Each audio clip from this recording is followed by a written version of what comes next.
இந்த கொஸ்டின் பாருங்க, இந்த கொஸ்டின் அடிக்கடி கேட்கக்கூடிய கொஸ்டின் தான். நான் இது ஈஸியான டிப்ஸ் மூலிமா ஒரு ஃப்ராக்ஷன் ஆஃப் செகண்ட்ல சால்வ் பண்ணி காட்ட போறேன். நீங்க இந்த டிப்ஸை தெளிவாக புரிஞ்சுக்குங்க. ஓகேங்களா?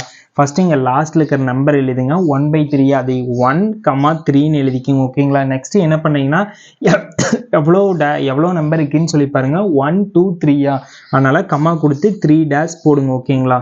ஃபர்ஸ்ட் என்ன பண்ணிக்க, லாஸ்ட் நம்பர் மட்டும் எடுத்துட்டு அது என்னங்க 1/3 அதை 1,3ன்னு எழுதிட்டு. ஓகேங்களா? நெக்ஸ்ட் நான் என்ன பண்ணிக்கிறேன்னா இங்க எத்தனை இருக்குன்னு சொல்லி பாருங்க. 1 2 3 டைம் இருக்காங்க, அதனால 3 டேஷ் நான் போட்டு. ஓகேங்களா? நெக்ஸ்ட் என்ன பண்ணீங்கன்னா இந்த வேல்யூவோட ஆட் பண்ணுங்க. ஆட் பண்ணா 4 வருதாங்க, 4 இங்க போடுங்க. நெக்ஸ்ட் என்ன பண்ணீங்கன்னா இந்த 4ஓட இந்த 3 ஆட் பண்ணுங்க. ஆட் பண்ண என்னங்க வருது, 11 இங்க போடுங்க. அடுத்து இந்த 11 இந்த 4ஓட ஆட் பண்ணுங்க. ஆட் பண்ணா 11 வருதாங்க, 11. ஓகேங்களா? நெக்ஸ்ட் என்ன பண்ணீங்கன்னா இங்க லாஸ்ட்ல இருக்கிற நம்பர் எடுத்து பைக்கு மேலே பைக் கீழே அடுத்த நெக்ஸ்ட் நம்பர் என்ன இருக்கோ அந்த வேல்யூ எடுத்து பைக் கீழே போடுங்க. வேலை முடிஞ்சு, இதுதான் ஆன்சருங்க. ஓகேங்களா?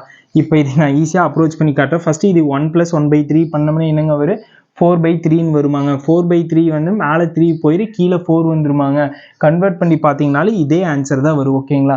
அதனால என்ன பண்ணீங்கன்னா இங்கே 1/3 இருக்காங்க, அது 1,3ன்னு ஃபர்ஸ்ட் எழுதுங்க. அப்புறம் எத்தனை டைம்ஸ் இருக்குன்னு சொல்லி பாருங்க. 1 2 3 அதனால 3 டேஷ் போட்டேங்க. அடுத்தது இந்த வேல்யூ ஆட் பண்ணா இங்கே போட்டாங்க. அப்புறம் மறுபடியும் இந்த 2 வேல்யூ ஆட் பண்ணி இங்கே போட்டாங்க. அப்புறம் இந்த 2 வேல்யூ ஆட் பண்ணி இங்கே போட்டாங்க. ஓகேங்களா?